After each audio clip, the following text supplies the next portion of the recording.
मालेगाव तालुक्यातील आमनवाडी ते जवळका या रस्त्यावर खड्डे पडल्यामुळे त्यांची दुरवस्था झाली आहे। हा छत्रपती संभाजीनगर नागपूर या महामार्गाला जोडणारा अतिशय महत्त्वाचा रस्ता असून या रस्त्याला मोठमोठे खड्डे पडले आहेत। या रस्त्याची दुरवस्था झाल्याने अपघातांच्या प्रमाणात वाढ झाली आहे।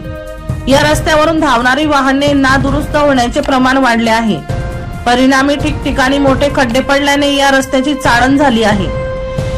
आमनवाडी ते जवळका या रस्त्याची काही प्रमाणात डागडुजी झाली, परंतु या रस्त्याचे कित्येक वर्षापासून आजपर्यंत पूर्ण डांबरीकरण झालेले नाही। हा रस्ता पूर्ण का होत नाही, तसेच कामाला सुरुवात झाल्यानंतर 2 दिवसात तात्पुरते डागडुजीकरण करून सदर रस्त्याचे काम बंद का केले जाते, असा सवाल संतप्त नागरिकांनी केला आहे। रस्त्याकडे संबंधित अधिकारी व लोकप्रतिनिधींनी याकडे दुर्लक्ष केले जात असल्याचे यावेळी नागरिकांनी सांगितले। या रस्त्याने अनेक कामगार रात्री अपरात्री नोकरीस व गर्भवती महिला या रुग्णवाहिकेने जात असतात।